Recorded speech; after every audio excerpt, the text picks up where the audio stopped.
The man accidentally knocked over the eggs when he turned around. Just as he was about to bend down to pick them up, the cracked eggs were instantly cooked by the heat. He looked up and saw that something seemed about to burst from underground. Sensing trouble, the man quickly got in his car and fled the scene. But the next second, raging flames erupted from the ground. The massive fire consumed the surrounding houses as the entire road began to cave in and collapse. High-rise buildings on both sides of the street tumbled down one after another. Death was racing against the man for his life. Jack frantically floored the accelerator, escaping at the last moment before being consumed by the flames. Jack looked back and saw that the fire had engulfed the entire city. Meanwhile, on a beach far away in Brazil, an incredible scene unfolded. A powerful cold front instantly froze a 100-meter tsunami, then rapidly spread toward land. The crowd on the beach panicked in terror. Those who reacted too slowly were instantly frozen into ice sculptures. Even passenger planes at 10,000 meters altitude couldn't escape doom. They lost control after freezing and crashed from the sky. India was suddenly struck by multiple dust tornadoes. Japan was pelted with giant hailstones. Dubai's desert was even more outrageous. It unleashed a massive tsunami. Across the endless desert, humans had no chance to hide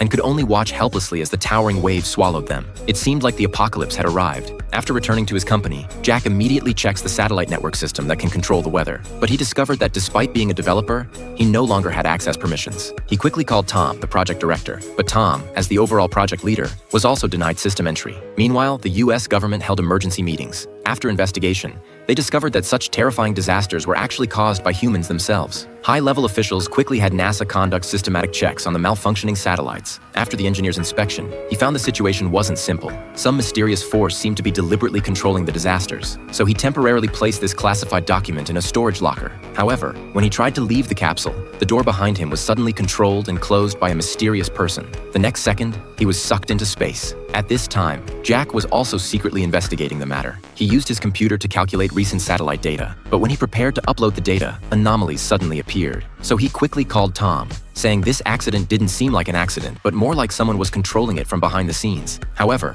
before Jack could finish speaking, his office building was attacked by numerous SWAT officers. Fortunately, by the time the SWAT team entered, Jack had already evacuated the scene. Tom and Jack then arranged to meet on the street. Just as Jack was about to cross the road, someone behind him deliberately pushed him. He was struck and thrown by a speeding car. When Tom arrived, Jack had already stopped breathing. On the other side, Nick, the chief designer of the satellite system, was checking the faulty satellite. However, at that moment, the satellite suddenly became uncontrollable, spinning at high speed inside the space module and nearly hitting Nick and his team. After spinning dozens of times, the satellite was smashed to pieces, and the work logs were all damaged in the accident. Nick realized something was wrong.